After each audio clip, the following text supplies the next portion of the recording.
Kale mujje njagala baleeta link mugirete ate mu sharing obubaka bwange buno abakatuuka mu sharing mutaginge bannammwe tutandike abadde alina link yaffe girete ogiteeke wano tugende mu maaso. Ngenda kusaba buli atuuka vuga video eno etuuke ku buli muntu yenna gwe kikwatako. Vuga video eno etuuke buli ku muntu yenna gwe kikwatako. Tugenda kuongereza ku topic jembadde njogerako. Mujjukire tubadde ku JB Muwonge. So wano tugenda kuongera kutangaza ensonga zembadde ntema. So ngenda kusaba buli atuuse sharing video eno emirundi 10 etambule ebune abantu bagifune. Nebaza abakwata video za zino ne mugenda ne muziteeka ku pages zammwe endala. Mwebale nnyo, mwebalire ddala. Twebaza abantu abasubscribinga ku website yaffe ne musomako amawulire. Twebaza abantu abasubscribinga ku YouTube channel yaffe ne mutulaikinga ne mutufollowinga. Mwebale nnyo ate mwebalire ddala. Twagala okubebaza mmwe abajja ne mutulaba because ekyo si kyangu okuleka live zonna ne mugamba nti katujje tutuule wano tuwulirize. We don't take that for granted. Nze ng'omuntu mbebaza, olujuliro tubebaza, buli muntu alina kyakola mu struggle eno. Njagala okubebaza. Nebaza bakwinizi bange abasharinga video zaffe zino ebiseera ebisinga ne zituuka ku bantu. Mwebale nnyo, mwebalire ddala. Most especially kanebaze abasharinga. Bw'oba omanyi oli kuno nga gwe go sharinga bu sharing video onako olwalero kankwebaze kubanga gwato oyamba abalala abatamanyi okufuna information kubanga nga bwe nabagamba nti Uganda waliwo ebintu byotagenda balaga ffe wano ku pages za feza struggle ekintu tukireetanga bwe kiri kubanga wano tetulinawo editor, tetulinawo producer, tetulinawo akugamba nti kakati sengeje ebigambo kino na kino tokyogera. Wano tubyogeranga bwe biri. So njagala okubebaza. Webale nnyo mukadde wange andeetedde linki. Tugenda kwogera ku bintu bingi nnyo naye ngenda basaba muvuge video eno. Njagala muvuge video eno etambule. Ngenda kwogera ku bintu ebyenjawulo naye nga sinnagenda wala. Actually muvuge video nina aka video kenjagala obalaga mumanye ensi gye tulimu. Ndyoke ndabe bana abazunga mbu Owiny Dollo yeetonze nga bwe mbadde mbagamba. Owiny Dollo teyanyiiza Katikkiro. Owiny Dollo yanyiiza Uganda yonna. We need a public apology. Si apology ya kuvuga motoka ne mugende Mengo je mukozesanga stepping stone je mukozesanga ey'okuzannya ebyobufuzi nti buli omu n'atujoganga nga mukwata Katikkiro n'abantu abamu nga mufuna ebifaananyi. Ekisooka abantu abawerekedde Owiny Dollo tebayina audacity kugamba nti bazze kwetonda. Kazinda Mugalu kiki yali ayogedde ekikwata ku Uganda ekyamaanyi ekiri awo? Kiki kyeri akoledde Uganda? Waliwo angambye nti work for your family. Bakugambye nti mbadde noonya mulimu gwe Sofia oba gwe olina okuŋŋamba? I'm an adult person. I'm 18 years and above.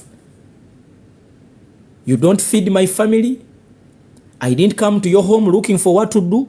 So teweefuula nnyanja galize nnyo. Ndi musajja mukulu ate ndi muyivu ate nasoma. Oyinza okulooza nti saasoma era oyinza okulooza nti nzize wano olw'okuba sirina mulimu. Ebyo genda obigambe famire yo munnange. Awulidde? Omanyi mulimu abantu abalina olugezigezi abajja ne balowooza nti tunoonya mirimu. We are not looking for work. Wendi nkola naye tekiŋŋaana kwogera ku nsi yange kubanga Uganda ennuma. Nsasula emisolo, sifuna services. Nina right yonna okwogera buli ku kintu kyonna kyembandabye mu nsi yange because I'm a citizen. Enkyanze ngenda okubonaabona ne decision eziri mu kuteekingibwa government yenu. Buli kintu kyonna kye bakoze buli mabanja gonna ge bakoze ge batutte nze ngendo okusasula kubanga nkyayina time ebeera mu nsi wano. So mwabajja wano abalowooza nti tujja wano nti olw'okuba tetulina byakola, munange nze nina omulimu era nkola. Sijja wano okwogera nti Museveni ampa omulimu, nzijja wano okwogera kubanga ndi muna Uganda asasula omusolo gwange nga siraba kye gukola. Tonnaba kujja wano n'ompulira nga nkuga nti bannange muntaase njagala kyakulya.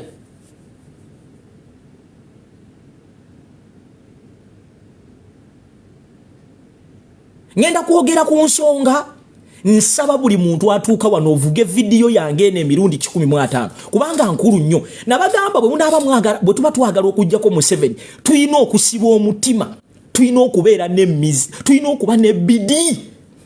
Museveni atufugidde ku bintu bino wammanga, atufuze kubanga tulibeera bize, atufuze kubanga yatuteerawo abantu abatulowoozesa nti be bagenda okututegeerera.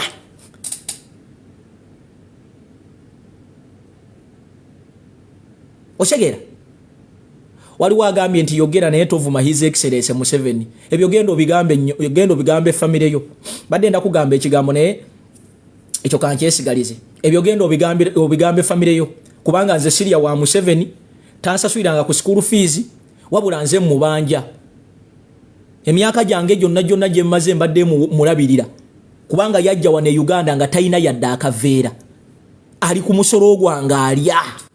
Mulabiridde okuva lwe yajja wano kubanga tasobola kulaga yadde nyumba erimu amagezi gye yajja nayo wano mu Uganda. Musolo gwange kwasiiba, musolo gwange gwalya, musolo gwange gwagulamu buli kimu. So nina right yemwogerako kubanga I pay taxes.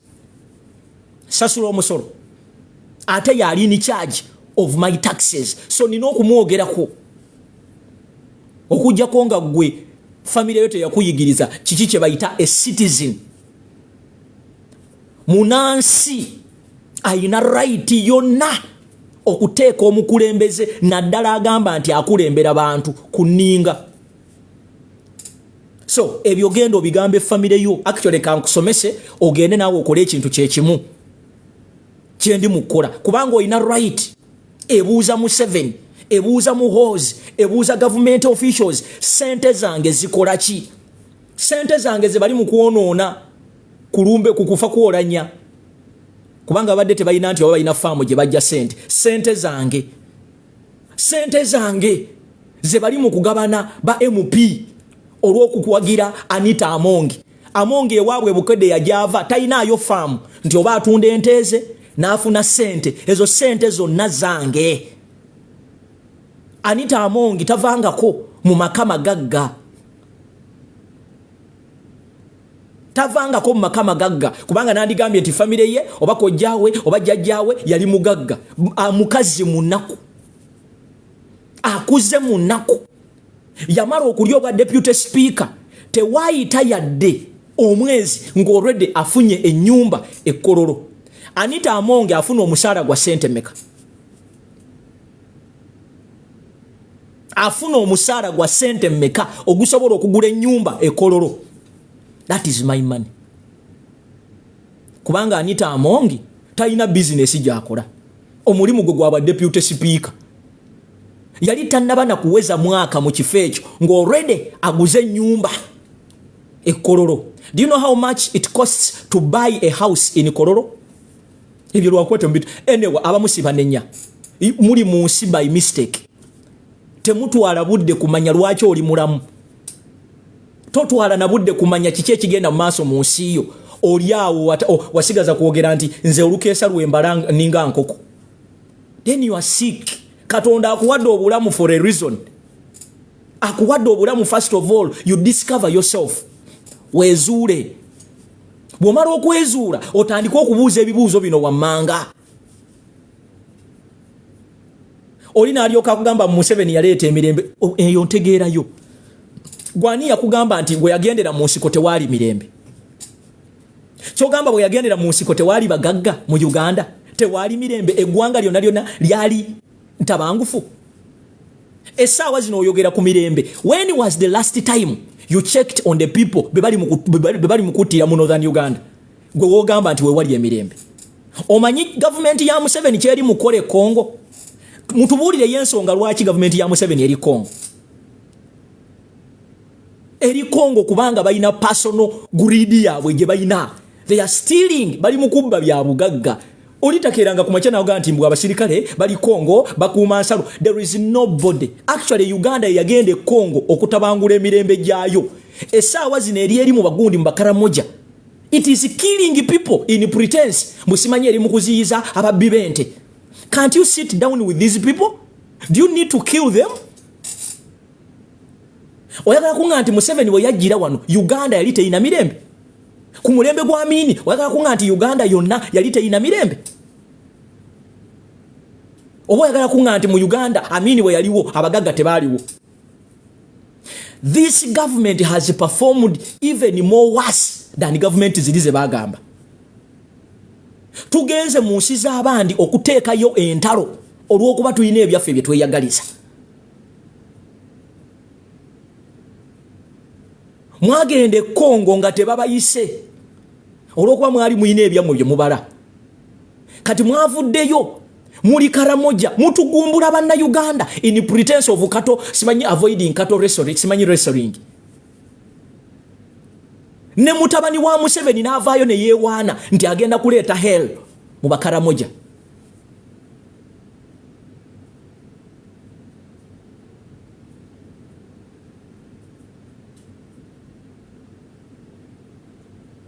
Oba mumulooza tuli basiru. Tokyasobola kugamba banna Uganda nti Museveni yaleeta emirembe nga tulabe mundu ku street. Ekikulaga nti ensi eyo teriimu mirembe be basirikale bosanga ku street.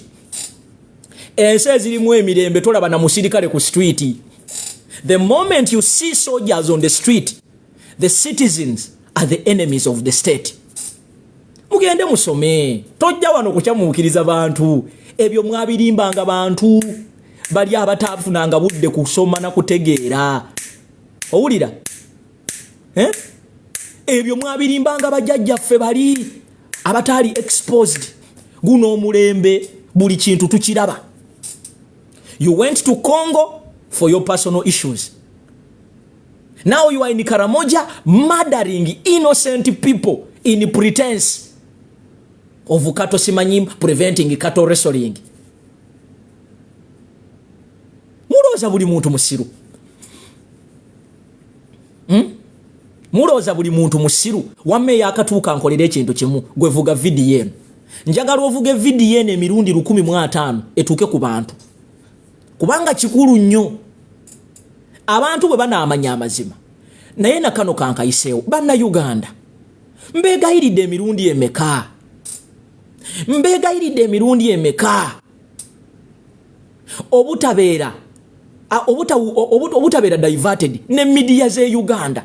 Gw'omuna Uganda otandika otya okukkiririza mu media ze Uganda zomanyi obulungi nti zonna zikolera Museveni? Ojjawa amaanyi. Kati kamba buulire na bino ebintu bya Owiny Dollo byolaba. It is because twataddewo pressure.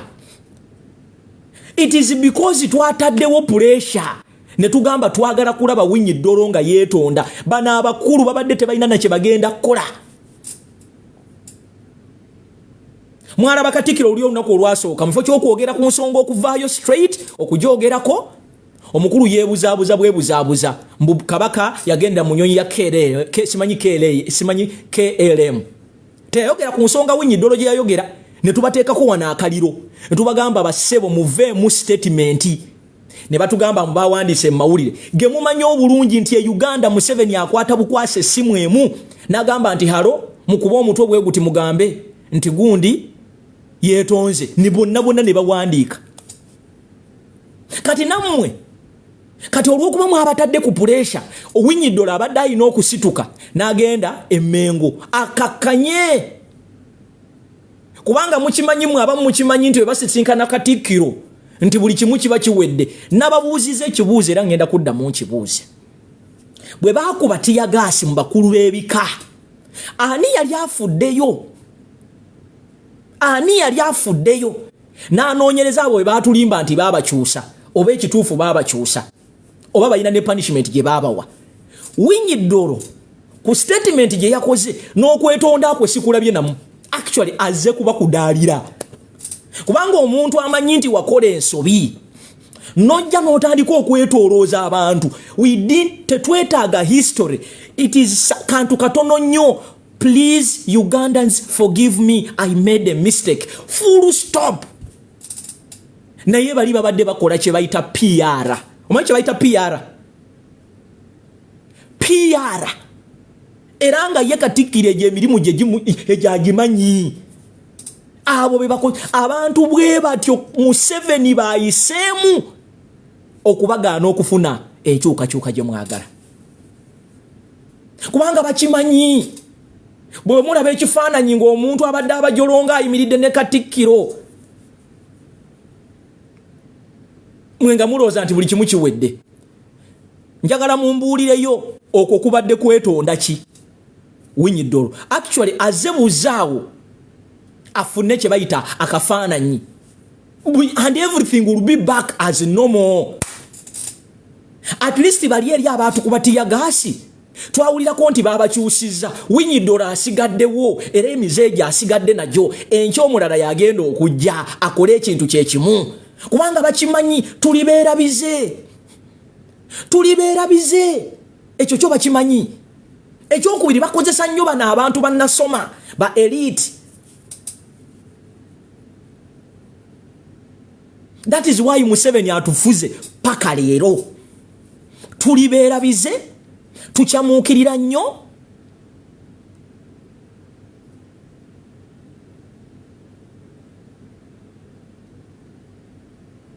Okitegedde?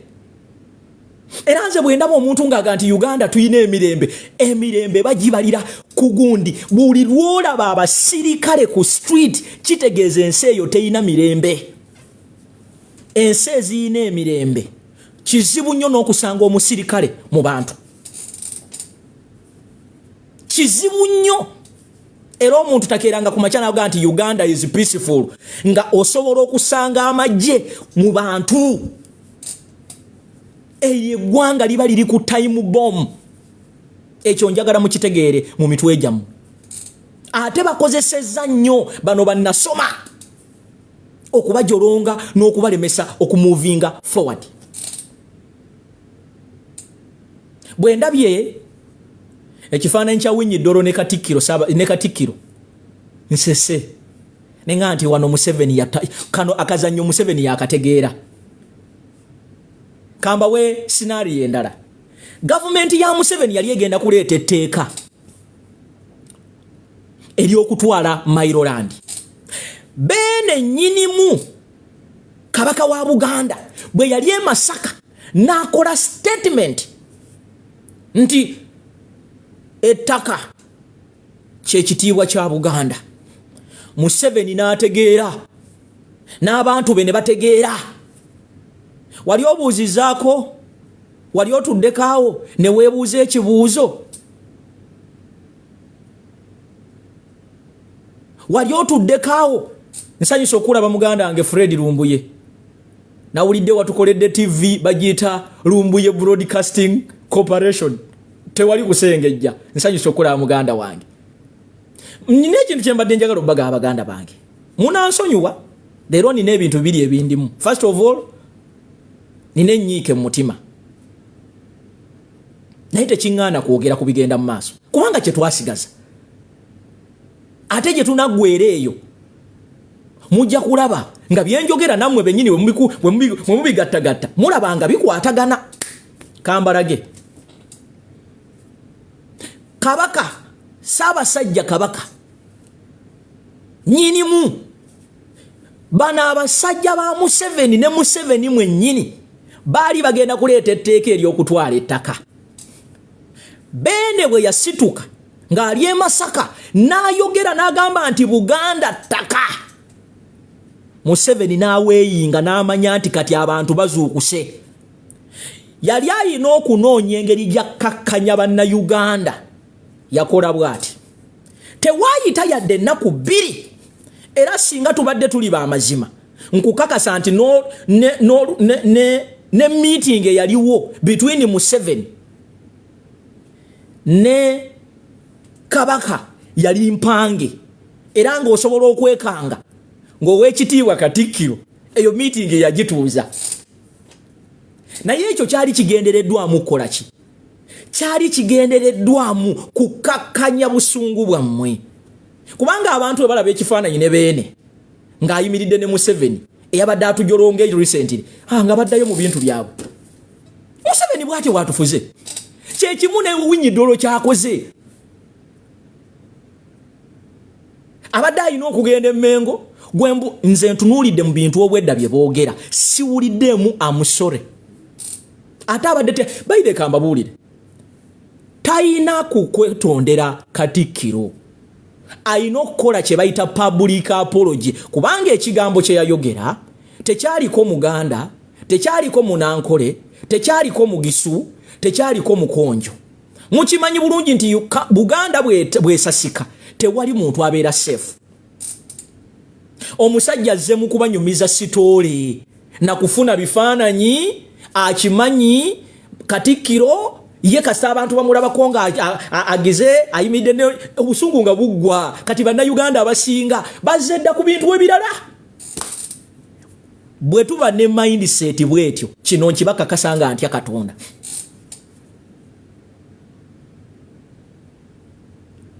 Bwe tuba ne mindset bwetyo ne tuba n'abantu abalowooza bwe tutyo era Katonda ono wa kisa, Katonda ono wa maanyi, Katonda ono wa kisa nti Museveni akaddiye. Naye singa tubadde Museveni singa abadde mu myaka ejaffe emyaka 3 abadde asobola okufuga eggwanga Uganda emyaka emirala 10 kino nkibagamba nga ntya Katonda kanzijeko n'obuwani. Mukama atuyambye nti Museveni akaddiye. Naye singa abadde mu myaka 3 essaawa zino abadde asobola okufuga Uganda eno emyaka emirala 10 yabasoma.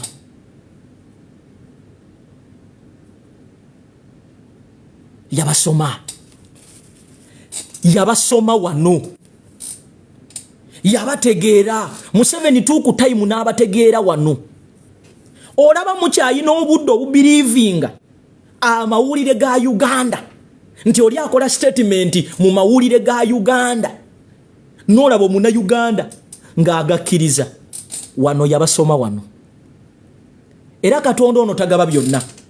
Katonda atuyambye nti tujjidde mu mulembe nga Museveni akaddiye. Abakuba mu myaka 3 myaka 4 Museveni abadde agenda tufuga emyaka 10. Kino nkibabuulira nga ntya Katonda, kino nkibabuulira nga seekwese. Yabasoma wano. Muchamuka mubuguma musirika omulundi gumu. Nkabaddiremu. Muchamuka mubuguma muzikira omulundi gumu ate mulibeera bize. Mulibeera bize. Bwe tuba ne society efaanana ng'eyo, bwe tuba ne society efaanagana ng'eyo, era Katonda ono w'amaanyi nti Museveni akaddiye. Omanyi Museveni abantu bakozeseza okutufuga beewu, bannasoma, ba propagandisti, ba religious leaders, n'abo abeefuula tibategeerera abantu. Awo Museveni, until we shall learn to beat, tuyina okulwana tukuba ekibulooka ekyo kiveewo kwe tugenda okufuna okwenunula. Kamba wengeri Museveni yazimba mu gavumenti ye. Gavumenti kati kamba ekyokulabirako kino njagala mukitwale nga example. Kino njagala mba wenga example. Museveni yono yazimba ring fencing bwati. Bwamala okweri after fencing himself n'abatonderayo abantu abalala wansi wano. Just njaga kuba scenario. Njagala ko example je musobola okutegeera. Mumanye lwaki Museveni atufuzi. Ono ye Museveni. Wano ayinawo abantu abalala na wano ayinawo abantu abalala na wano ayinawo abantu abalala wabula buli wobo oyagala okupenetratinga obaako gwosanga ye yezimbira obwa Katonda wano yono naye ate yeetooloddwako ate abalala kati ate no wansi n'akwatayo abalala abamu ku mmwe kankuwa ekyokulabirako bw'oba oyagala okufa Museveni tafuga Uganda eno yekka ayina abamuyambako okutuukiriza ebigendererwa bye okutufuga obumbula akozesa abo abeeyita ba religious dealers n'akozesa abo simanyi ba elite n'akozesa ababaka ba parliament n'akozesa buli muntu ye kasitafuna n'amanya nti oyinayo a section of people bosobola okwebasa Museveni akwagala nnyo kati until fa abantu ba bulijjo nga tumaze okuba ekisenge ekyo ne tukisuula wansi ne tutandika okozesa emitwe gyaffe nga tetulinda mbugundi yagize bwati that is when we shall get revolution oba enkyukakyuka nkibaddiremu until we tunasitula obwongo bwaffe ne tubujjaawo Museveni wayagala tulowooleze kambawo ekyokulabirako Museveni ye yateekawo obwakabaka bwe waggulu wali gwe towulira nkoba MP nga bagamba nti batulekedde emirimu omulimu gwa MP kino njagala mukitegeero naku olwaleero omulimu gw'omubaka wa parliament si kugulira ambulance omulimu gw'omubaka wa parliament si kuzimbira masomero omubaka wa parliament achekinga n'ateekawo embeera ne baleeta ebyo ebintu byenjogedde ne babireeta mu constituency yo naye obuzibu bwe twafuna mu kintu kino ate kikolera nnyo ababaka ba parliament kitya nti ava ku Museveni naye n'atondawo obwakabaka bwe wansi wano nti Museveni abakutte abatadde mu fix naye n'ababaka bano nabo babakutte babatadde mu fix kubanga ogenda tayagala kulaga ani musobya tayagala kugamba nti ffenna tugatta amaanyi tubanje gavumenti eri etuwe services wabula ayagala ate Museveni nga amaze okutuulako naye akolewo obwakabaka bwe nga mwenna mutunuulidde ye kati Museveni bw'atyo bwe yazimba sisitimu ye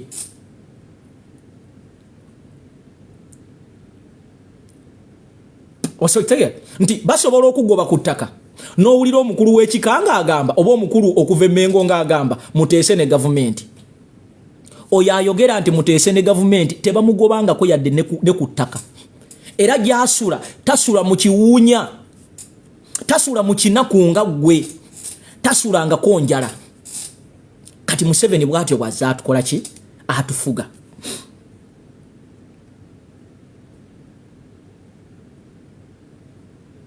Museveni bw'atyo bw'azze atufuga bw'amanya nti mugenda kusituka okuteekawo ensonga ng'abannaddiini bayingirawo bannange Katonda agamba nga bakwotinga Bible Katonda agamba oli bwakuba oluyi ku ttama we ng'okyusa musabire Saara Katonda yalimuwa bw'atyo Museveni bw'atufuze buli wamuzuukuka abavubuka ne mugamba nti wait a minute naffe twagala omugabo gwaffe nga baweereza abakulu b'ennono kakati eno gavumenti mwe abataaliwo abavubuka bwe mba mwagala okulaba gavumenti eyammwe mugondere n'eriwo eyammwe basange oyo ayogera bamuwa kabangali y'emmotoka abaana be basomera bweru holide babeera bweru basula muyenga tebasulangako nanjala naye gwe osula enjala n'abaana b'essomero kuba batwala lyajja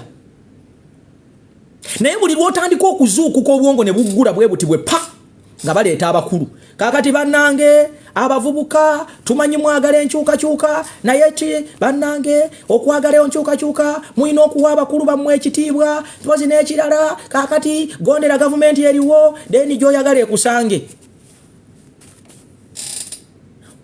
mpaka bwe munaasitula entegeera yammwe nevaawo we tugenda okufuna enkyukakyuka akitegedde ojja kitegeera atakitegedde era tugenda kitegeera and I'm not responsible olw'obutategeera bwo wabula oganye buganyi kugula bwongo obwo okutegeera mpaka lwe tunaasitula obwongo bwaffe nga tetutunuulira Katikkiro Kitaawe Peter Mayiga kyayogera gwe weetunuulire nga gwe omuntu. Nabagambe no struggle okugguka oyina okusooka okugijja ku kintu kino wammanga mutulwanire. Omuntu yenna tabeera gyali olw'okuba alina ka status k'ayina ye n'ayagala akulowooleze.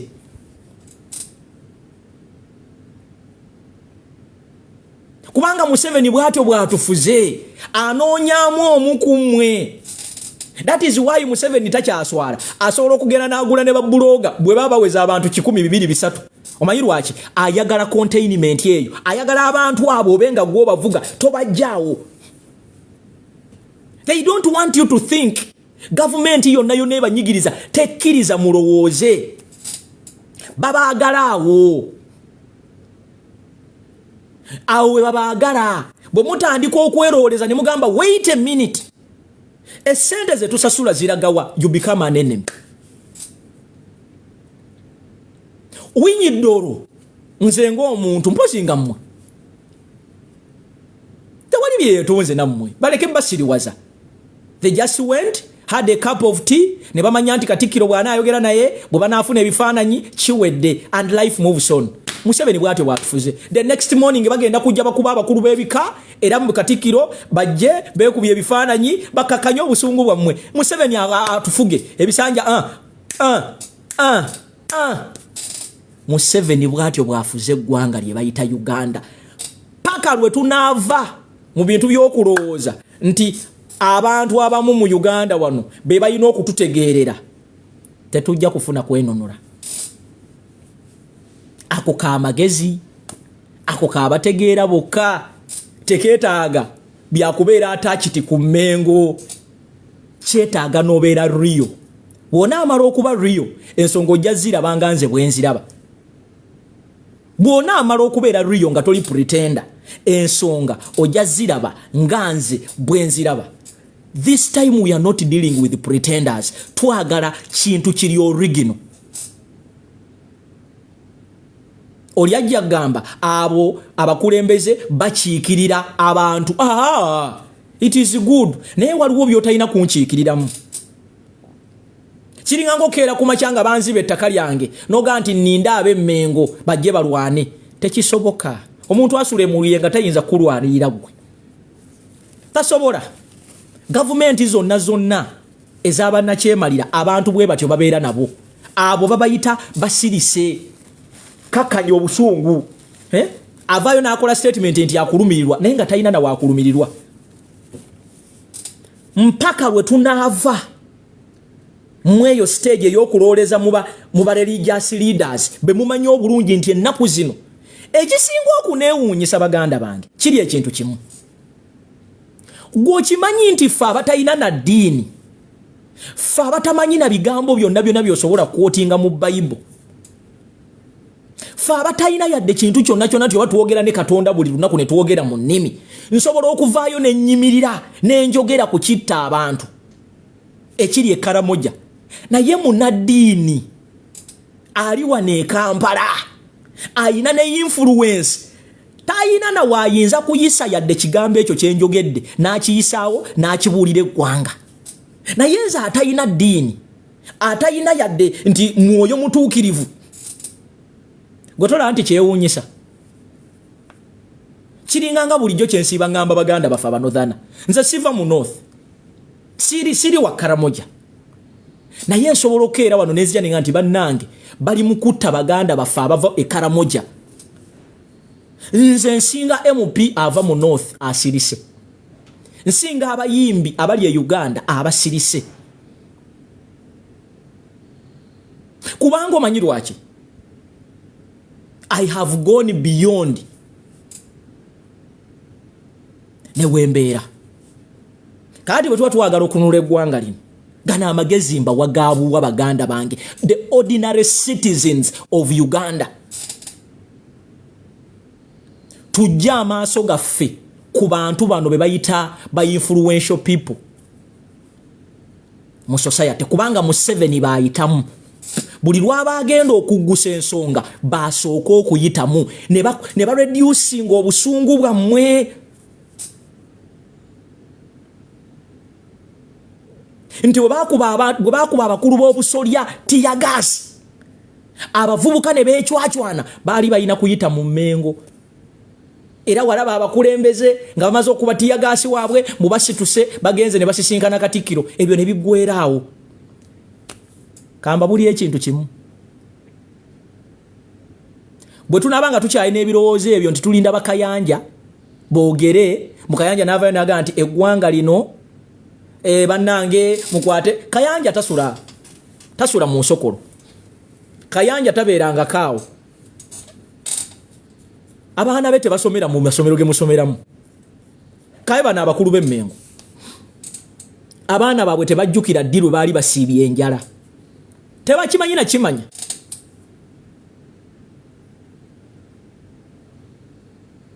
tebakimanyi tebamanyi na kumanya nti omuntu obulwa school fees tewali yali abasenze ku mataka abo simanyi ba religious dealer bavuga emmotoka Museveni yazibawa Museveni buli muntu gwe bawa ekitiibwa wano mu Uganda amukwasa kabangali mpya omanye etegeeza ki gwe sirika bw'aba amaze okuweeyo deni n'akuwa n'abasirikale oyo Owiny Dollo taina na audacity ebeera yandibadde yalizainiza dda naye kati bwe kinaagenda bwe kiti mbakakasa tuli wano n'omulala agenda kukyogera era gye naye yeetonde and things go on bwe bityo paka Museveni gwalikoowera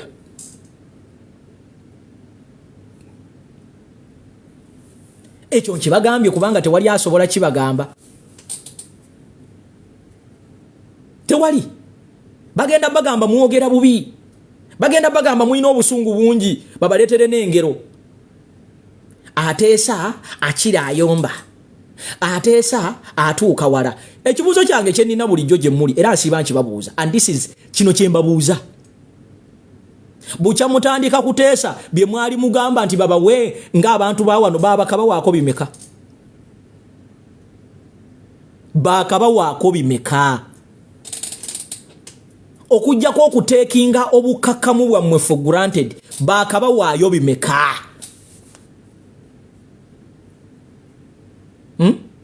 bakabawaayo bimeka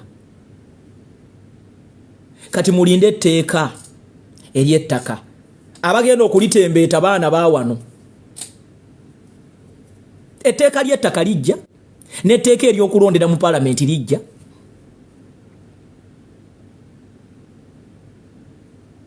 bino toyina biteekamu busungu oyina kubeera muntu wa bulijjo atayina kifo actually buli ayagala okununula eggwanga totunuulira abakulembeze weetunuulire kubanga gwonyigirizibwa at the end of the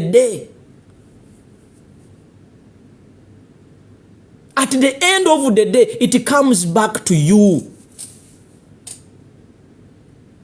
Oli najja nakugamba nti toyogera ku byabufuzi naye nga gwo musasula.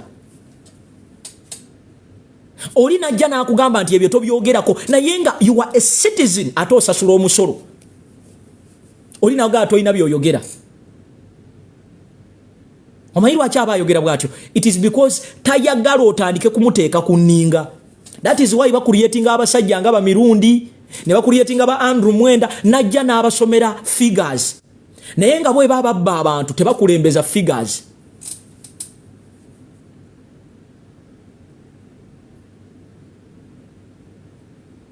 Gwe mama wali ekanungu ekigambo GDP kimuyambirawa.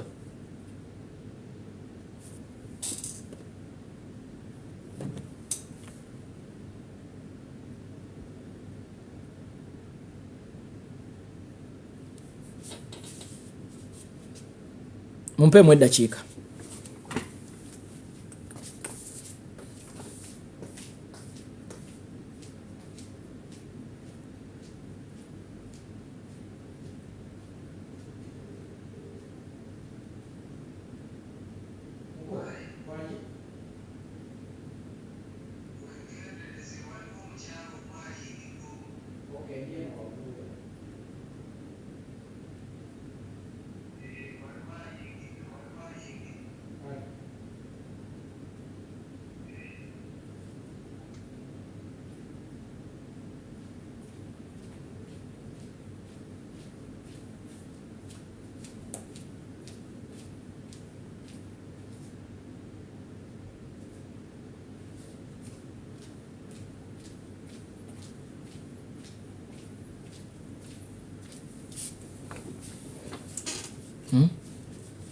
Nze wamamba buuza nze maama owange ali Kanungu ekigambo GDP kimuyambirawa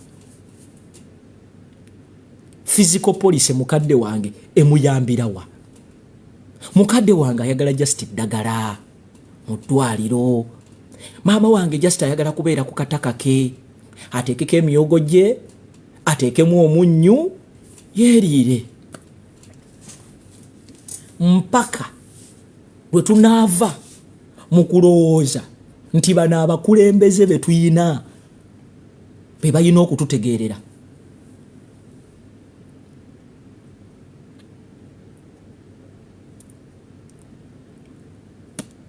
Naye tukyalina n'abana Uganda abalowooza nti bw'obuuza gavumenti ssente zo zeekozesa nti ogwo musango. Muganda wange gw'osasula omusolo.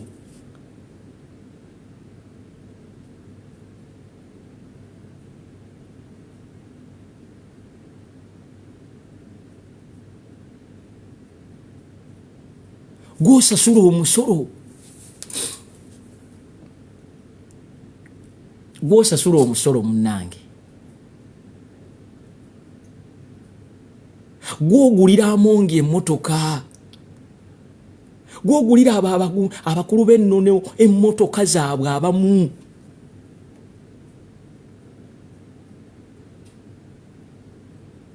Mukitegedde baganda bange?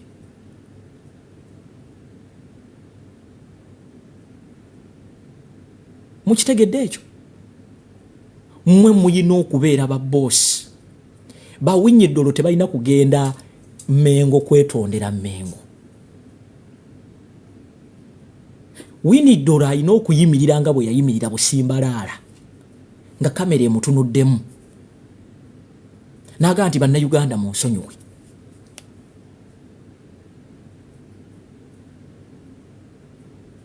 Naye bwe munaabanga namwe babavuga akataka bwe batyo, oli najja n'abakolako effujjo n'anoonyaayo omu ku mmwe gwe basobola okukozesa n'akkakanya obusungu bwammwe. Mbakakasa Museveni bw'atyo bw'azaatufuga. Museveni eyo ye ruutu yokka gy'abadde akozesa. Amanya nti gw'olinayo abantu abakuwuliriza n'akukwata gwe n'akusomosa mu balala.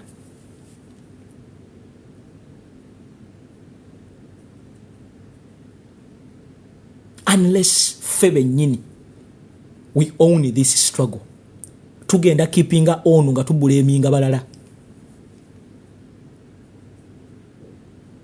Kubanga Museveni tayagala twerooleze nga bannansi. Ffe bannansi tuli bangi nnyo. Era nga twasazeewo decision tewali muntu asobola gaana kubanga tuli bangi. Nga twasazeewo tewali muntu asobola kututegeerera. Ensi zonna zonna ezifunye enkyukakyuka zaava ne mu kutunuulira abakulembeze. Kati buli muntu n'afuuka mukulembeze. Oli takulowoolezanga. Bw'oba oli mu Buganda wano nga bakugobye ku ttaka tobeeranga awo n'olowooza nti mbu Mengo egenda kubeererawo. Abantu abali awo abasinga bavuga emmotoka mpya. Basula bulungi tebamanyi na kumanya nti omuntu ebamugoba ku ttaka bw'ati bw'abeera. Unless gwe omuntu wa bulijjo omunaku ofuna obusungu noga nti ekimala kimala. Naye bw'oba oli wano mu centru ne mu ggwanga lyonna nga gw'olowooza nti munaddiini bano be bawa emmotoka empya, be bawa amayumba, ne babawa abakazi, ne babawa poliisi, ne babawa emmotoka z'obugombe nti bagenda okulwanira okujjako okukyusa gavumenti, ojja kulinda paka Yesu lwalidda. Nze omanye ebyange sikweka mbabuulira point blank n'oguma nayo. Kati kankubuuze, kankuwa ekyokulabirako. Mu US bannayuganda abaagenda okwekalakaasa bagakuŋŋa nti mu US eyo katugeze teri bakyoli, teri association z'abakyoli. Singa mwali mulinze nti abakyoli beeyo batuuze meeting oba kubanga ebweru gye mubeera waliyo abambejja waliyo baki naye abantu basituka ku makya nga bo ekyo mulina okukyeteekamu.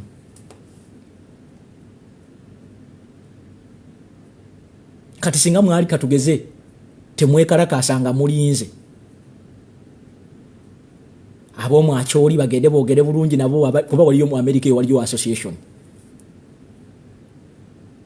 Mwandifunye results ze mufunye kati. Mwandifunye results ze mufunye kati. Kati ekyo njagala kidde ne mukukyusa eggwanga. Bwe bwoba oli awo nti omuntu gwe baawe emmotoka eriko obugombe ne bamufunira n'ekyana ekijuujulu ekinyirira bwe kiti ne bamuwa ne SFC ng'emukubira salute nti yagenda okukugirako gavumenti eno, kankubireko mu ngalo. Ojja kulinda paka Yesu lwalidda. Bw'oba olowooza nti abanaddiini bano be bawa emmotoka ezampenkoni ne babawa n'abakazi ne babawa ne gye basula ne babawa ne basecurity nti basobola okukeera ku makya ne boogera ku gavumenti eno ekibi, kankubireko mu ngalo. Mbakakasa tujja kukaaba tukaabe tusigale awo. Kansuubire nti muli mu kutwitinga baganda bange. Ebintu bino mbibagamba kubanga kino kye bayita reality. This is not the first time Museveni ng'ayisa olugaayo mu kabaka wa Buganda. Ate Museveni yakyasinze okutyoboola abantu ba Buganda. Naye ekizibu mulibeera bize. Ekyokubiri mukyamuka mangu. Ekyokusatu muzikira mangu. Kati ebyo ebintu ebisatu bwe mubeera nabyo nakyemalira asobola n'okubafuga emyaka 10. Museveni mwennyini yayimirira n'agamba we shall crush Baganda. Teyakomaawo, yali obakololo n'atyoboola Ssaabasajja Kabaka.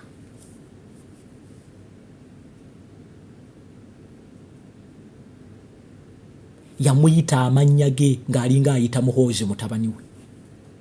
Naga when you see Mwenda here, this Mwenda here. This Mwenda Ronald Mwenda here. Oyo ye Museveni. Kati gwe mbuulira. Olaba oyo yeyita Fountain of Honor. Asobola okwogera bw'atyo. Olwo kati bano baazadde Owiny Dollo. That is why nze neewuunya nnyo abantu abagamba nti baboneredde. Kankubuulire. Bano bakozesa jjoogo. Ebigambo bye boogera, actually ebigambo Owiny Dollo bye yayogera, Museveni yamutuma abyogere. Ate nze wano we neebuuliza n'olaba omuntu ng'agamba nti Facebook bayida ekambabulire nga bagamba nti Facebook mwasama bwasami. Ffe abantu babali ku social media ffe tukubye Owiny Dollo n'atuuka n'okusituka yadde agenze ku mookinga Baganda n'agenda wali Emmengo. Ffe tumutaddeko pressure. Ffe bwe muyita abasiru, ffe bwe muyita abavumi, ffe twatadde Owiny Dollo ku pressure.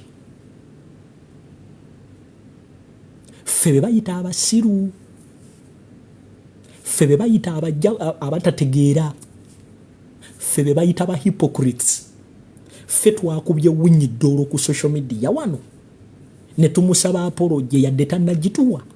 At least n'agendako Emmengo, kubanga n'Emmengo yennyini Katikkiro yatidde okwogera ku nsonga Owiny Dollo gye yayogera ng'atyoboola Kabaka.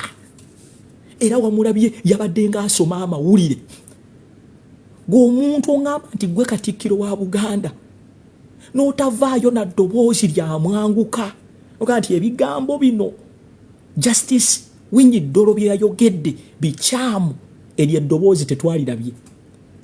Katikkiro waffe wa Buganda omulungi ennyo yayogedde ku nnyonyi yokka, naye era nga bwe mbagambye, era nalabye abantu mu komenti nga bagamba yayogedde. Teyayogedde, teyayogedde.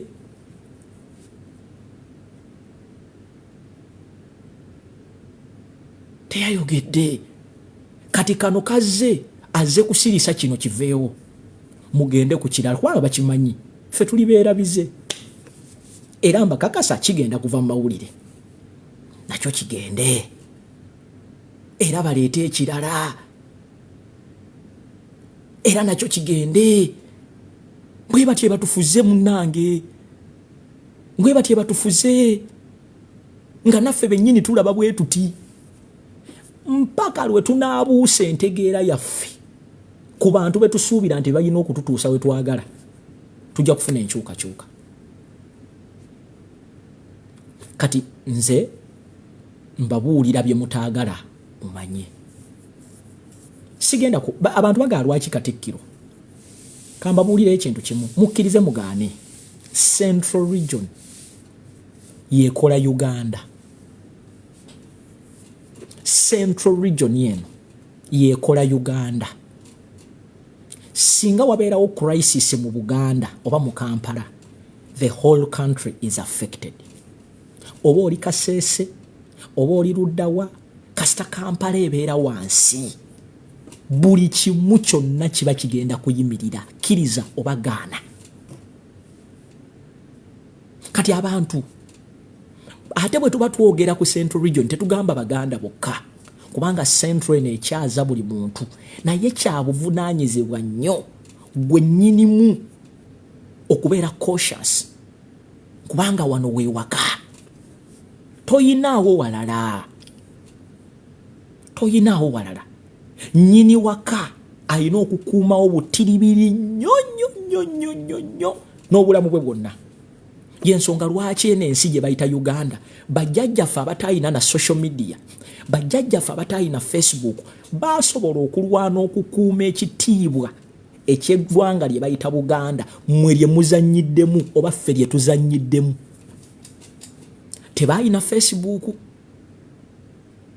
baamabaluwa gaabwe baagatambuzanga na bigere, nti ow'Essembabule, ow'Egundi, ow'Emawokota yayimiriranga n'atuma ku mutala Erubaga nga batambuzaawo bigere. Abamu baakwatanga amabaluwa ne bagasiba enjiibwa. Eyo ye ways of communication gye baakolanga ki, gye baakommunikatinganga. Bo tebaayinanga motoka, transport yali wabbula, baatambuzangawo bigere ne basevinga ekitundu mmwe kye mweyagaliddemu ate kye mutunze. Tebaayina na mundu, baalwanyisanga mafumu. Enkiiko zaabwe tebaayinanga na budde butuula ku Facebook nti okwogera n'omuntu mu Amerika kyatwala omwezi mulamba, naye wano tufunye tekinologi ne tujja ne tubalaga ebintu, oli n'agamba propaganda. Oli n'ajja n'ayimya n'agaa temuyina byakkola. Abantu bedda tewali nga Facebook, ebbaluwa okutuuka e London yamalanga mu kkubo oluusi omwezi mulamba.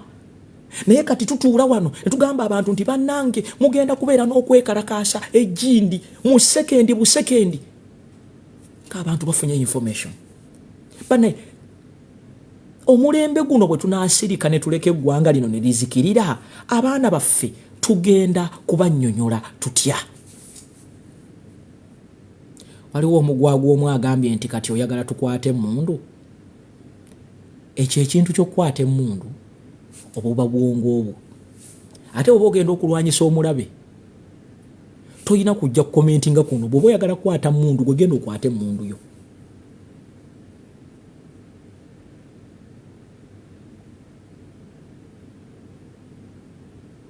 Bintu bingi nnyo bye tusobola okukola. One, tulina okupgradinga obwongo bwaffe, tubujje ku bantu bano be tusuubira tebalina okututuusa, kubanga Museveni kyakola afunamu omu ku mmwe n'amuwa bw'amala okumuwa ebintu ebyo oyo gwe bakozesa n'atuula ku balala. Mukitegedde? Dictators bonna ebyo bye bakola. Abatayagala buli burden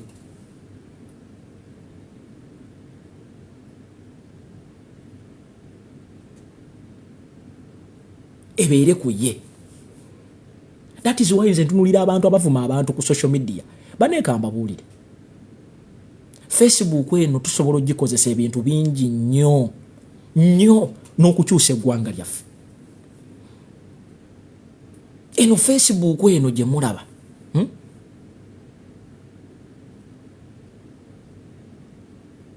Tusobola ogikozesa. Fe Facebook, social media fe twatadde pressure ku Owiny Dollo. Tebabadde bantu ba musentulo wali abasinga. Era abasinga bayogedde ku nsonga eno olw'okuba yavudde ku social media ng'etabuse. Kitegeeza tulina bingi nnyo bye tusobola okukola nga tuli wamu. Naye tusooke tulongoose entegeera.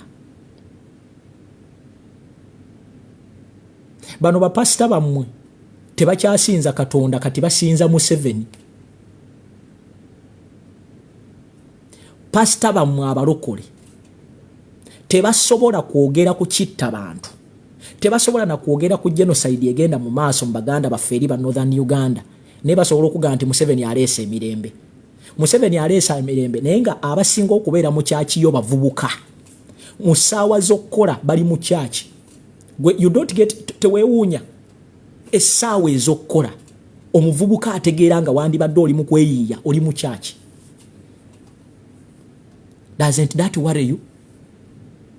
Gwe n'obeera n'eggwanga nga 24/7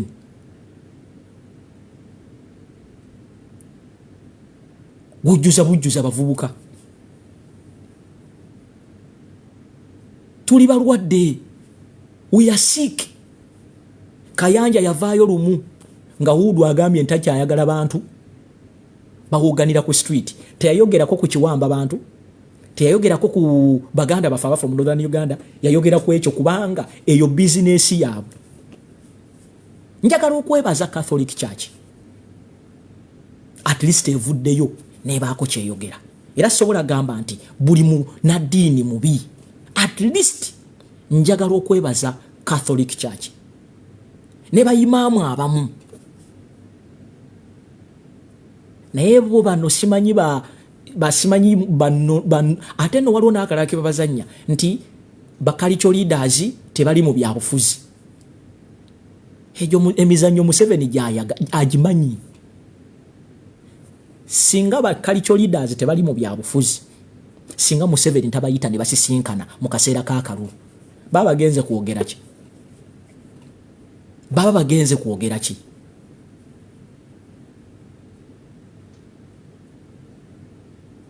Baba bagenze kwogera ki? Kiki kye bateesa ne kiyamba gwe ng'omuntu wa bulijjo? Aba agenze kubaga ati kati mbanywerezaawo nga nange bwe nkwate ekyange eno.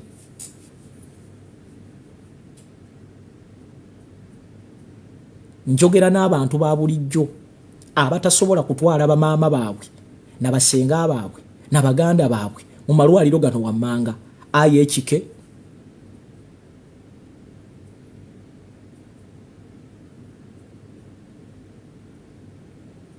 Aga amalwaliro ag'ebbeeyi bw'oba tosobola kutwala muzaddewo ng'alwadde n'omutwala ensambya, munnange jangu tulwane. Tandika okwogera ku nsi yo. Gw'obadde okimanyi nti mu Uganda yonna eggwanga Uganda lirina ekyuma kimu ekya kansa.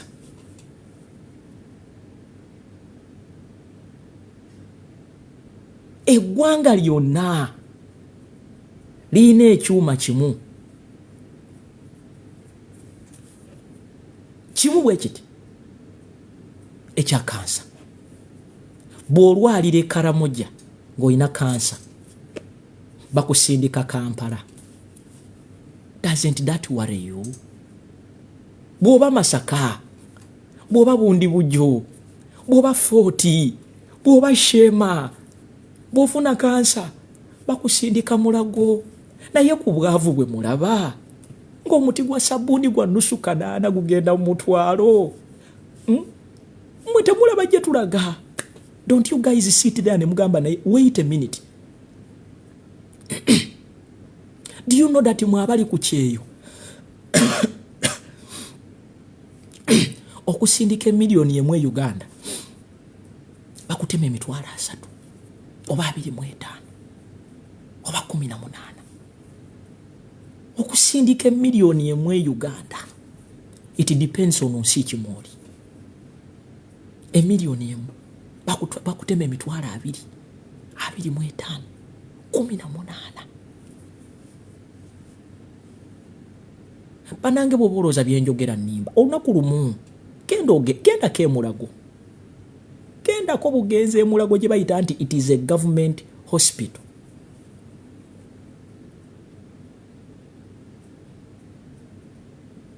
Gambo otya muganda ange sita munange kitalo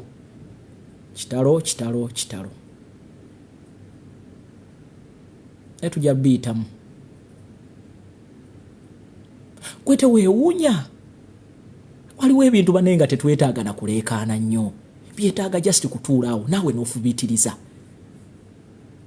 Waliwo ebintu tetwandyagadde na kusumbuwa gavumenti. Nze Museveni ne bwe yandibadde afuga emyaka gyonna ne n'ateerawo abantu ebintu ebiri basic ebintu bya bulijjo ne tubanga tuyina kye bayita Lake Victoria ennyanja Katonda gye yatuwa ku bwereere ne tubanga ne mu jjinja muno mulimu abantu abatalina na mazzi tap water. Ebintu ng'ebyo ebitandikirwako nga Katonda yatuwa ennyanja ya bwereere. Katonda yatuwa ennyanja tetwamusasula.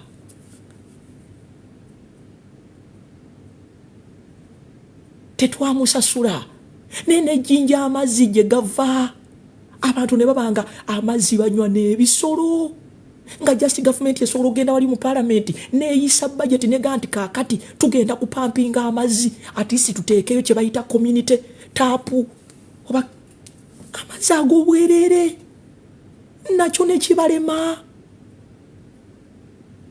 Amazzi ge tulina Katonda ge yatuwa ku bwereere nga tetugajja Kenya tetugajja China gali wano ne tubanga ffe tusapula tukola amasanyalazi naye nga n'ejjinja abantu tebalina amasanyalazi nga gye gava ne tubanga tufuna amasanyalaze ku bbeeyi eya waggulu nga ffe tugakola nga Rwanda ne Kenya bafuna amasanyalaze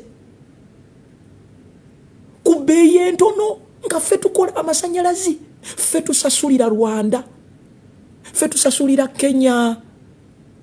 Omunyarwanda ayota amasanyalaze agava mu nsi yo ku bbeeyi eya wansi. Buli bbeeyi gye banditadde ku munyarwanda buli bbeeyi gye banditadde ku b'e Kenya mwe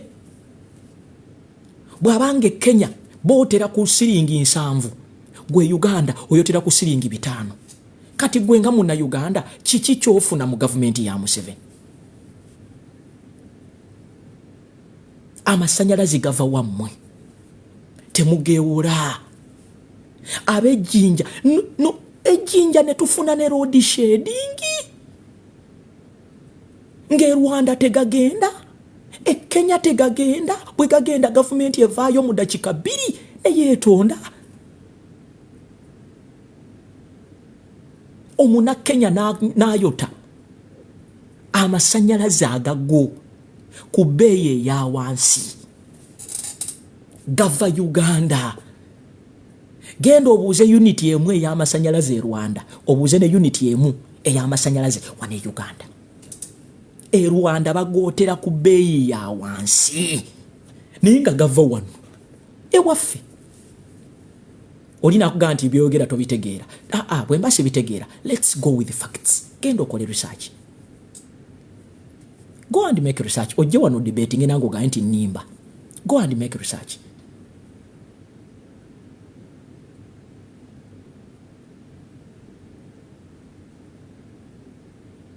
gwe kisajja gwe kankulage nti tontegeera butegeezi. Bwe mbanga njogera ensonga ezirimu amagezi saagala abantu abamu muleete wano ebintu eby'ekisiru kubanga aliwo ebintu ebitukaabya amaziga. Gwe mbuulirayo gavumenti gy'osobola okusanga nga ensi zonna ziri ku kye bayita climatic change era nga ziri mu kuwaayo ssente abantu b'ensi ezo ez'enjawulo basimbe emiti naye nga ffe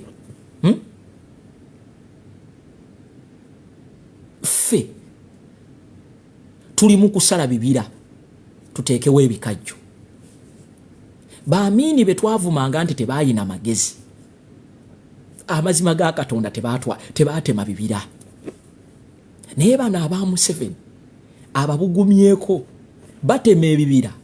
Mukimanyi nti ne Makishoni Fall baali bagiwaddeyo nga baagala kugitema just abantu bakola campaign wano ne bakuba kerere naye bano abasajja abaava mu nsiko baali bawaddeyo Makishoni Falls bagiteme bo bateekewo ebikajjo. Ekyo osobola okinnyonnyola omuntu bannange. Bane muli mu kutwitinga oba temutwitinga?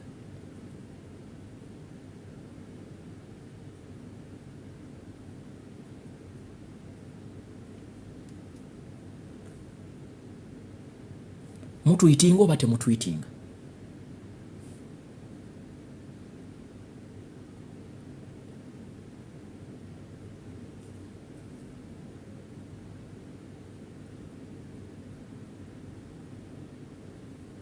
Waliwo ebintu ebiswaza nti amasannyalaze agava e Uganda ne gagenda e Rwanda omunyarwanda agoota n'agafuna ku ssente ntono. Buli ssente ze bandikyajinza ab'e Rwanda ku masannyalaze Museveni aziteeka ku mmwe eri babanga abootaaga obwereere. Oli najja n'akugamba nti Museveni ayagala nnyo Uganda naye baakozesa. Museveni buli kyakola akimanyi. Rwanda gye mulaba okubeera ng'ekuze, Rwanda teyina mineral gyeyina. Tebakulimba nti Rwanda bayinayo resource gye basobola okukozesa neefuula Rwanda bweri. Ssente zammwe zonna eziva wano mu Uganda ezisinga it goes to develop Rwanda. Tewali asobola bibagamba ebyo. Ne golira zammwe amazike gammwe bagakwata ne bagatwala e Rwanda ne bayingiza omusimbi. Wali ogenzeeko mu tourism sector? Omanyi abaliyo? Bannayuganda olunaku lwe mulizuukuka mujja kukwata ku mutwe. Njagala okuba challenge. I want to challenge you without being biased. Njagala ogendeko mu tourism sector. Ogende mu hoteli ezo z'emmenye zikyobe.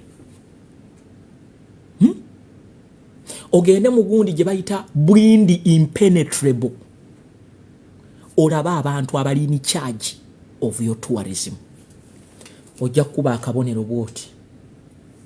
Ogambe bana abavubuka oba b'ebintu babitegeera batya. Njagala ogende mu tourism eya Uganda.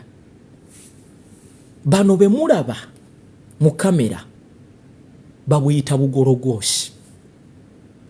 Actually kambagambe kino, Rwanda is in charge of your tourism sector. Nkibaddiremu ensi gye bayita Rwanda. Kino njagala nkibabuulire nga seekweka. Ensi gye bayita Rwanda ye controlling tourism sector yammwe. Mwe temuyinaamu mukono. I swear upon the living God. Katonda okuntwala. Rwanda ng'ensi be bali in charge of your tourism wane Uganda. Bawadde just buntu butono nnyo. Genda ekyobe. Genda ku Bwindi. Genda mwezo tourism sectors ne hotels ez'amaanyi mu Uganda ojja kujompeera obujulizi wano. Bino ebigambo mbibagamba si lwakuba nti ndi mulalu, but one day mulitegeera kye ŋŋamba. You don't know what is happening in this country. Eno ensi yavunda. Bwe tubagamba nti another country is taking over your country, gwe n'owooza propaganda, it is because you are sick. Wano. You are sick. I wish you know what is happening on the borders of Uganda. Ba refugee bayingira wano buli lunaku. Buli lunaku. Gwe gy'obeerera ng'oli mu bbaala buli lunaku basembera okumalawo ettaka lyo. Gy'obeerera mu betingi buli lunaku babateekamu abantu be mutamanyi. Bw'oba olowooza nnimba, genda ku booda zonna eziyingira wano e Uganda. Batandika okubakukusa ssaawa nga 8 gwa kiro kubanga abamu baba batya ebifaananyi. You don't know what is happening. Hell, eggeyene eri mu Uganda waneene etokota. Gwe weebuuze, mu myaka 2 okuva kati ogenda kuba okyalina w'obeera. Ya 2 sigambye wala. Mu myaka 10 okuva kati, where will you be? Ogenda kubeera wa? I'm asking, mbuuza gwakyalinamu omusaayi gw'omunna Uganda. Ngogamba nti oyimba oluyimba noga nti o Uganda may God uphold thee. Ogenda kubeera wa in the 5, 6, 7 years to come? Kamba we example. I was in Mubende. Gobadde okimanyi nti Mubende yali y'abantu ba mu Central wano bantu baganda. Essaawa zino Mubende onoonya Omuganda n'akubula. Batono. Mubende ejjudde abantu be mutamanyi. Bayina emmundu, bayina abaanyi, batambula n'emikko. Eyensi gye tulimu. Ekayunga terrible. Ekiboga terrible. Mwe abaana ba Uganda bwe tutaave mu muzannyo gwa Museveni guno gwatufugiddemu ne tusituka ne tugaa nti ekimala mu myaka 5 okuva kati, mu myaka 6 okuva kati, mu myaka 10 okuva kati tugenda kubeera mu concentration camps. Nga naffe tugamba bugambi nti awo waali waffe. It is not sisaaga. I swear upon the living God, Katonda okunkuba okuntwala kati. Sisaaga. It is because some of you mwe Uganda mulaba ya Kampala anikati Kalakata wizo bamugobye ku stage. Zari yagenze naga nti is the greatest exporter. That is what they want you to see. They cannot allow you to see the other Uganda, the original Uganda. They cannot. They will never. Gwolaba abantu bano, kumanya abantu bano babi.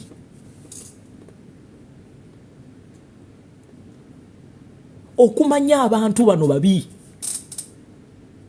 Kambalaga obubi bw'abantu bano. Okufa kwa minisita omu oba omukungu omu mu gavumenti sanyu eri abali mu gavumenti.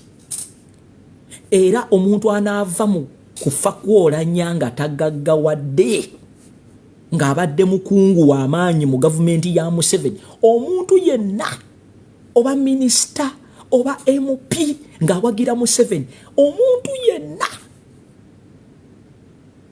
anaaba tagaggawadde mu kaseera kano akoolanya nga tali gaggawala. Era kambabuulire mu biseera ebijja olw'okuba bategedde nti buli muntu afa omukungu ow'amaanyi mu gavumenti ya Museveni, it is a cash bonanza. Bagenda kutandika okwetugumbula in order to eat that money. Kwa kimanyi tubukyajjako boolanya afa abantu bazimbye ne zikalina.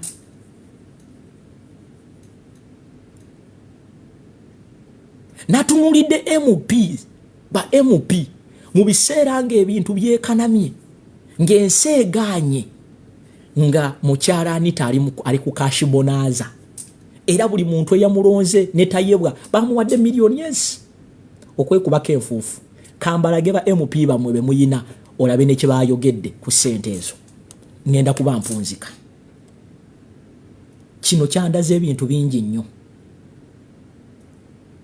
be bano ba MP bamwe muwulirize bulungi muwulirize ba MP bamwe be bano abakulembeze be mulonda zimpira mu dola kuno yampade za Uganda eyo sira banga mawulire lwatu nabo Anita okubanga agabye sente n'agabira ababaka agusima mawulire kubanga akikola bulijjo buli amutuka mu maaso amuwa sente. The NRM caucus vice chairperson Herbert Chinobere has also confirmed the bonanza but disputed the purpose of the money, refuting allegations it was a reward for support in the recent speakership by-elections. As a party, we have not given any member money in appreciation of to vote the right honorable speakers. The other people are alleging. What I know is, as a caucus, members save their money, just like any other party. So when members save their money, and they get part of their money they save with their party, it shouldn't say someone shouldn't attach it to the recent by-elections we had. These by-elections we had in pain. We had that election in pain. It was to fulfill the constitutional obligation. Otherwise, we wouldn't have conducted the elections. Chinobere says MPs were reimbursed part of the money they had been remitting to the party monthly to address their financial constraints. Not someone to attach such election to the money members got. It's like I would go to the bank and pick my money I'm saving. So someone shouldn't think that in this period, if members ask part of their a government ya Museveni beba ababaka bamwe aba parliament. It is a cash bonanza. Era mwe neewuunya abantu abakayana n'ababaka ba parliament.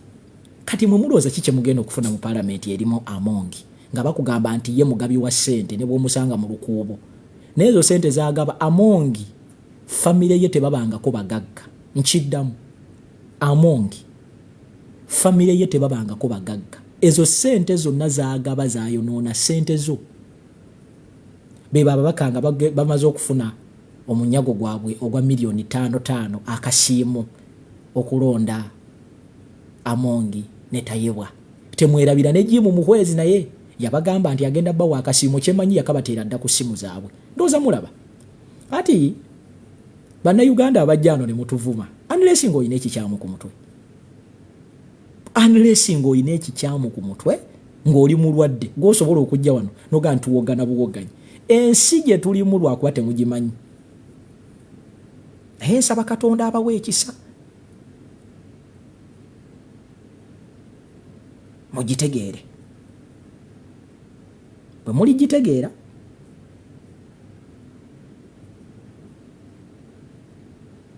olunaku lumu muli tusiima. Olunaku lumu muli twebaza. Olunaku lumu muli twebaza. Bawadde ekizampe nyangwe nnyo amasannyalaze agava mu nsi yammwe. Rwanda egafuna ku bbeeyi eya wansi. Buli kimu kye bandisasudde mwe mukisasula. Amazzi Katonda ge yabawa tebasobola nagabasikira ne bagabatera kumpi ku bbeeyi ensaamusaamu. Tourism sector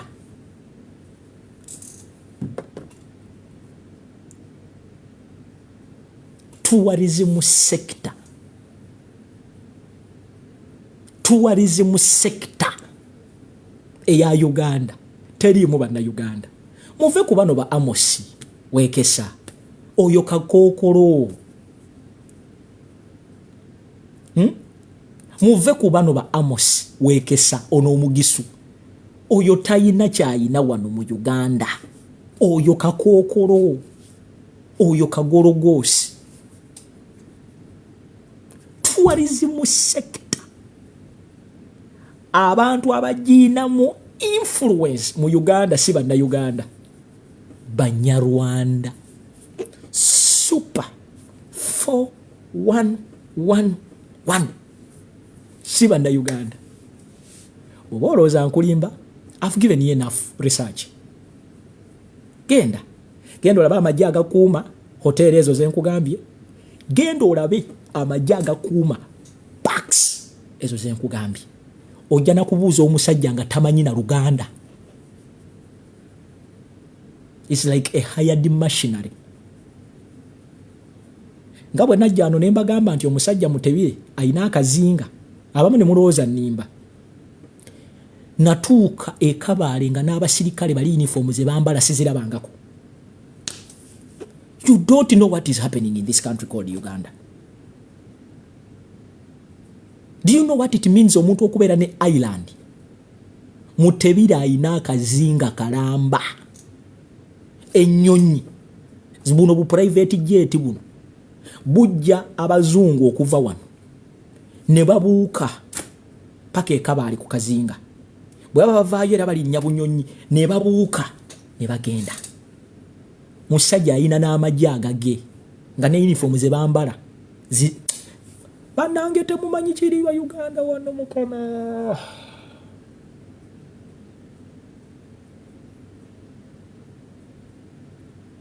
Hey.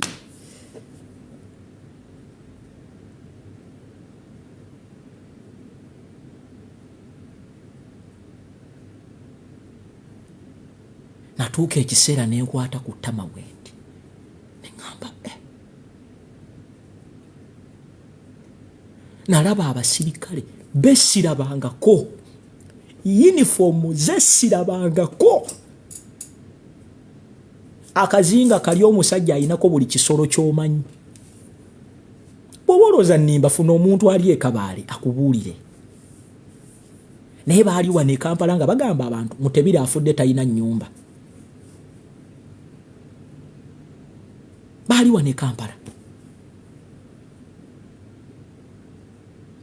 Naye nalaba abantu emitima nga bagamba Mutebire ne mukyala we naye myeraga asimanyi mbubba wange abadde talina nnyumba. Mutebire omusajja ayina akazinga ani island buli second buli dakiika buli minute baleeta abazungu babaleeta babagadinze ne mundu.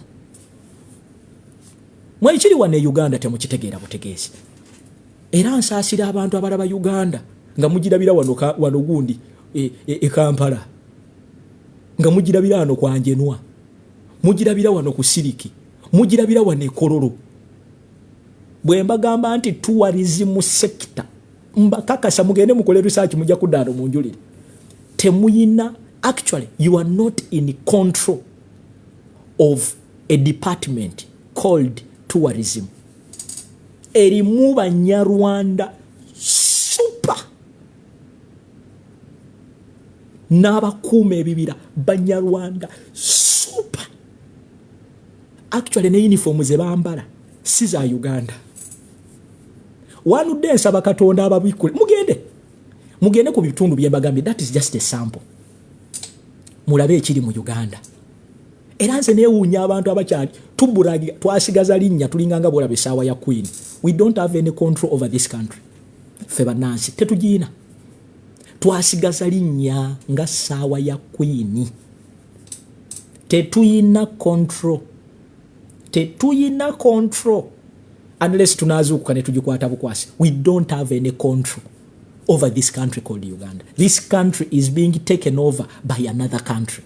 Slowly by slowly. Slowly by slowly. Slowly. Paneli no sitima. It is a reality. Nze si preaching a tribalism. Si preaching a chi. Na yemba buuliranga antya Katonda eyantonda. Uganda is being taken over by a country called Rwanda. Oliwanda akutambuzeeko mu Uganda ojja kumanya kye ngamba. Nsaba busabi Katonda akutambuzeeko mu Uganda olimanya kye njogera. kubanga Katonda nze mwebaza nti ntambuddeko mbaddeko mutuwalize mu sekta njogera ku kintu kyemmanyi mbaddeko mutuwalize mu sekta nagendako ku head office za tourism I went there nalabako ku basirikale bano bembagamba ng'abamu nabalabako nga ndi Kabaale nendaba ne ku uniform ze nali sirabangako nendaba ne badge ze nali sirabangako abantu abali batambuddeko mugende mu windi impenetrable mulaba abantu abali ni charge of that place mujja kutyense eno mmwe mu abaana bamwe balikolako ddi eyo nosanga akavubuka katote kaina tekamanyi yadde kintu kyonna mwana mmwe temumanyi kigenda mu maaso mmwe saba Katonda buli omu abeere nga gudde feesi ye na obwongo singa tusobola okulowooza nga bwe mbagamba bwe nti you don't know bane temumanyi kigenda mu maaso mbasaba mujje mugendeko mu bitundu bye mbagambye kezibe zino Queen Elizabeth zino kasi paxi zonna you don't have control as Ugandans bora bawaabo just kuuzaabuza pretense a country called Rwanda is taking over a country called Uganda slowly by slowly, slowly by slowly, slowly by slowly. Mbakakasanga antya Katonda mbyogeredde wano bwe tutazuukuka nsaba Katonda mbeere mulamu nsaba Katonda mbeere mulamu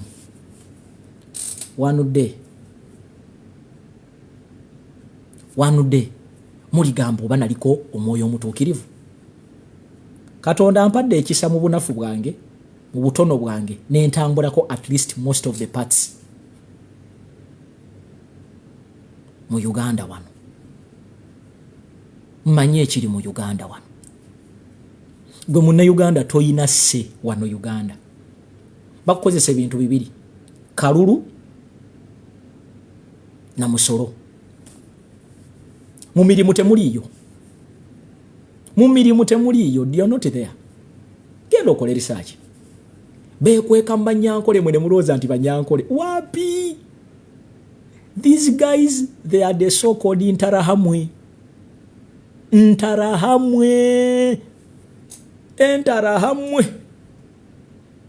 beekweka mu Banankole kiringanga gwe nawuliranga nti Abanankole bonna kankubuulire ebunankole eyo gy'olaba olabayo si buli muntu nti alina eggano ly'ente waliyo n'abanaku abataweza yadde ente emu bali eyo era nabo balinamu obugundi waliwo be bayita tulya nabo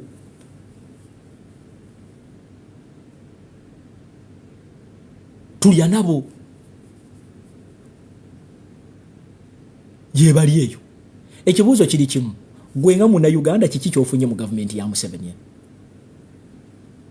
we mutandika okwogera nga baga tribalism osobola ogenda e Rwanda gobadde okimanyi nti Rwanda eri mu constitution ya Uganda Rwanda ng'erinnya Rwanda liri mu constitution Abanyarwanda bali mu constitution ya Uganda tewali jjogo likyasinze kolebwa gavumenti ya Museveni nga kijjogo eryo ekintu kye bayita Rwanda nsi namba naye mu constitution ya Uganda sebo bagiwaamu ekifu olaba batuzanyira ku bwongo. Do you see how these people played on our brain? Nosanga endiga nekugamba tuli bawulize era ffe tusembeza buli omu. Okusembeza si kibi naye bw'osembeza baga nti akabwa ke weeyolera ettaka kekakuluma enteegateega. Okusembeza si kibi naye weerekeremu. Gw'osembeza yagenda okukuba akabazi akujje ku ttaka lyo.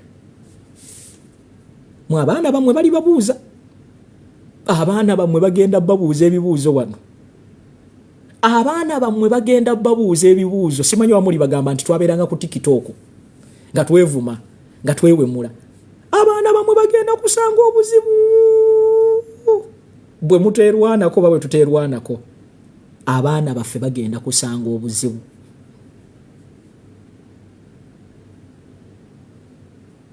they are going to find problems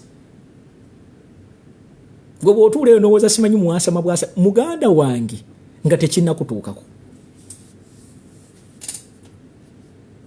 gwosobola ogenda e Rwanda mu constitution y'e Rwanda nga mulimu tribe yonna yonna mu Uganda nti oba Omuganda oba Baganda clan naye wano mu constitution ya Uganda in the constitution of Uganda there is a tribe called Rwanda ekitali Rwanda era ojja kusanga omuwumba tuutu omuna Uganda nga akyolereza anti omanyi you are stupid genda olabe ba historicals Museveni bagamba nti be balwana mu nsiko era be baleeta government yenu tolaba mu tribe ndala yonna olaba mu baabwe ne weebuuza abantu 14 abo be boogerako be baakuba emmundu ne baleeta government yenu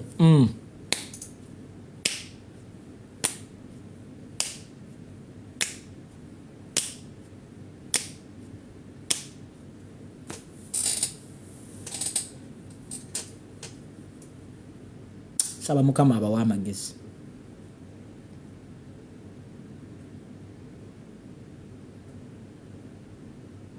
omanyi high command y'abasajja bano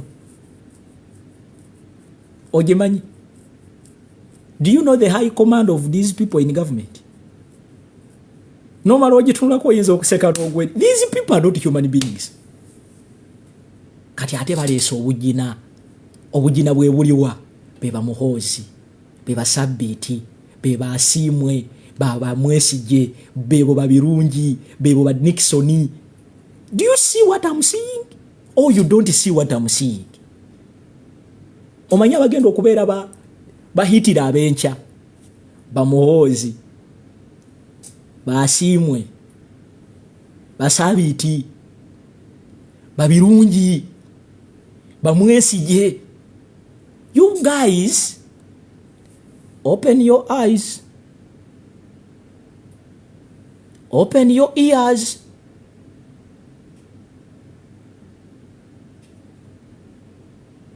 open your brains. Oli waddembo okunvumanga bwendabiko obubi, oli waddembo okugamba oli mulwadde. That is not the issue. Ensonga zenjogeddeko zino bw'obanga ogenza okwebaka gwa kya bugazi olowooze. Gwe maama ali ku kiyumba enkyanga okaddiye oyagala omwana wo naye ajja akola omulimu gwe gumu. Gwe muvubuka gwe Munnayuganda owaddala ng'omanyi nti oli Munnayuganda.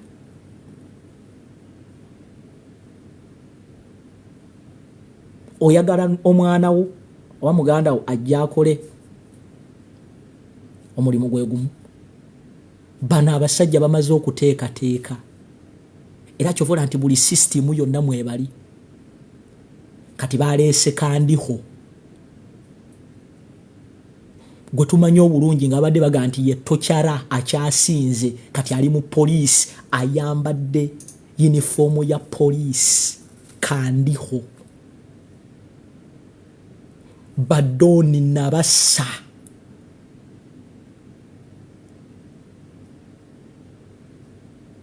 oyina bakandiho, oyina badoni nabassa, oyina basabbiiti muzeeyi, oyina bamwesigye, oyina basiimwe, mukuba mu ngalo.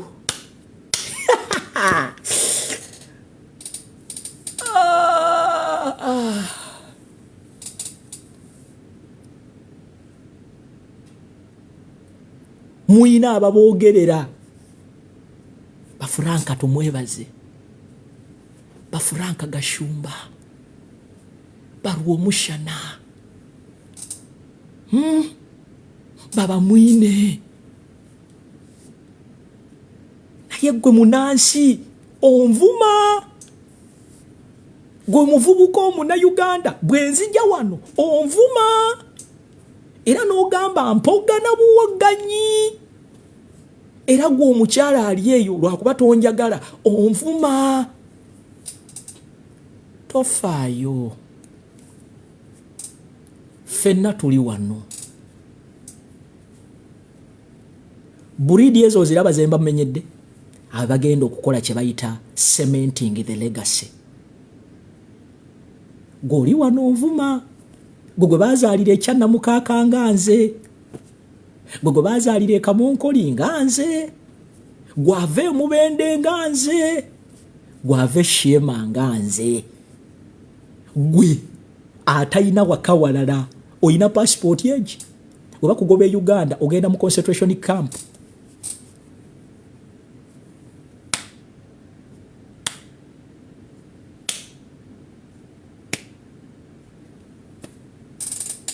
Lero saagadde kwogera nnyo. Naye obugambo obutono bwenjogeddeko nammwe obwo. Njagala mu budibetingeko. Osanga mujja kufuna kyenjogera. Lero siri bulungi nnyo. Mukwano gwange gwe nasoma naye gwempangadde naye ganda ange Katoumaru yafiiriddwa mutabani we last born. Yali yakamala okufiirwa maama we. So siri bulungi. Naye mbadde nina okwekaza nzije at least mbaweereze. Naye kansuubire nti nnabe njogedde nabo. One day basebadduka baayogeranga. Bahamani basudde baayogeranga. Bakafeero baayogeranga. Era mu bitundu biseera byabwe walingayo. Era abaali balowooza nti bagwe baddalu. Naye kati essaawa zino tujjulira bakafeero. Tujjira Basumaani babasudde ti ensonga baazoogeranga. Kati naffe tuli wano. Twogera n'osanga omuntu omuna Uganda munno nga gamba toyina byotugamba. Otuwogganira. Tofaayo. Don't worry. At least ffe tetulina musango. Twogedde. Byemba gambye oyinza okuba osinga obukulu. Osinga emyaka. Ne baga nti ne gwozaala. Akubira engoma n'ozina.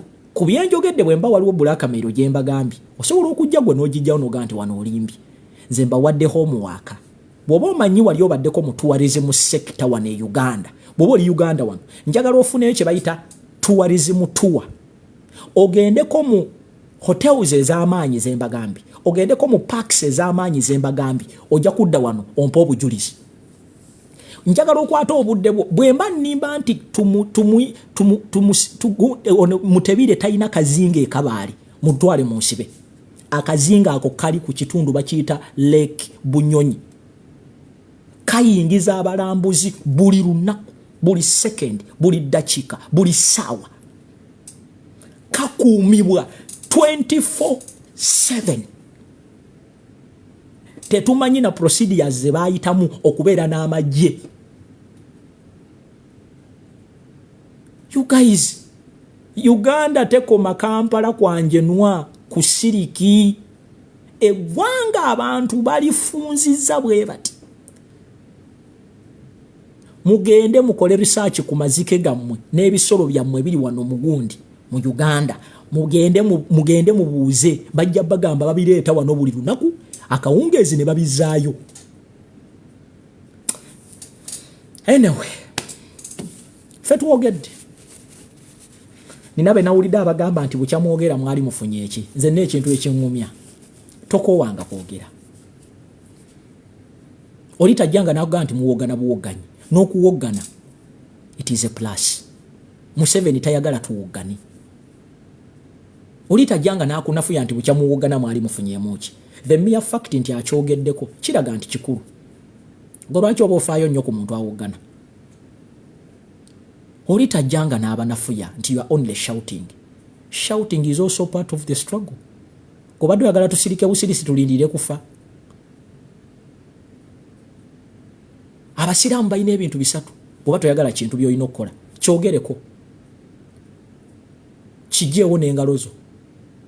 Kyetamwe. Kati ffe tukyogerako. So tosobola ga nti tulina kye tukola. Waliwo abakyetamwa. Gabasirifu naye nga baakoowa abo nabo tubayina. Waliwo abajja okitozaawo engalo. So buli kintu ky'oteekinga. Oli tajjanga n'abanafuya naga nti nuupu eyogera bwogezi ku social media. gwe tofaayo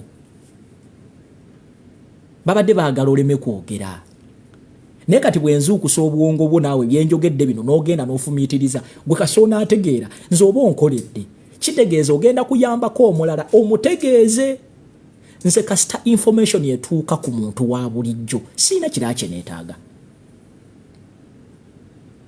naye kirala mukole ku research nga muvudde e Kampala. Don't just sit around olwokuba avudde e Bulaaya n'olowooza nti buli bw'okoma mu Kampala nti everything stops in Kampala. Do research.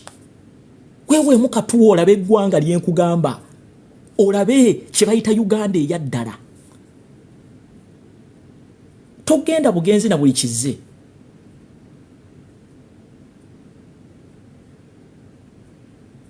Get time. Do research. Kugambye genda okole research ya tourism sector wano mu Uganda. Abanyarwanda bayinamu 99% shares. Boboloza nkulimba jangu wano ngomaze okola research. To debate ngenze nkulage. Tourism sector. Eyamwe mwenga banna Uganda temuyina amuyadde. Abanyarwanda ensendala si kibi okubeera omunyarwanda naye naffe lwaki temutuleka ne tukozesa ku bintu ebyaffe Katonda bye yatuwa. Rwandese, they have shares in tourism of Uganda.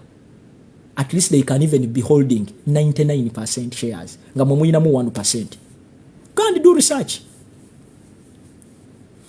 One day you will come back here and you say twali tubiyita byakusanga. But it is good. We have spoken about it. Twogedde bijja kusigalayo. Your country called Uganda is being taken over by another country called Rwanda. Period. Tekiriko kwebuzabuza. This is not tribalism. It is reality. When you look at all sensitive posts, they are not for Ugandans. You have a person who calls himself a president. He has no any ancestral home in Uganda. You have his son who wants to become, I hear, a president, who was not even given, who was not even born in Uganda. You have people in charge of security. They are not Ugandans. You have people in charge of police. They are not Ugandans. You have people in charge of institutions. They are not Ugandans. These are outsiders. You cannot wake up one morning and tell me people like those of Kandiho that they are Uganda. They are born from here? Kandiho? You mean I can't differentiate between a Munyankole and a Munyarwanda? You think I'm so stupid to that extent?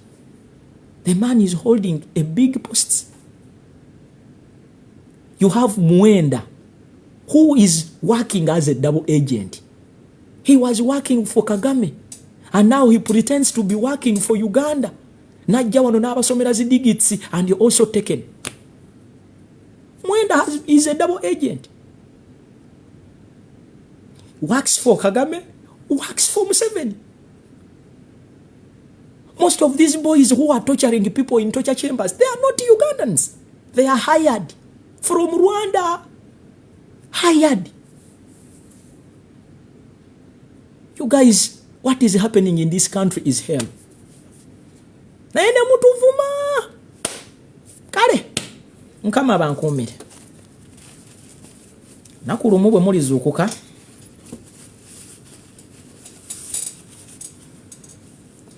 Tunula bye tugamba ne mumanya.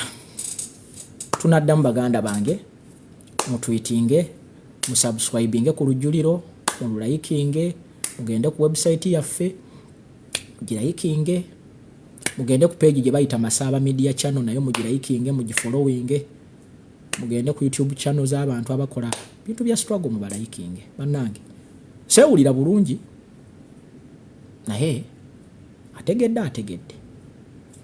Mwera.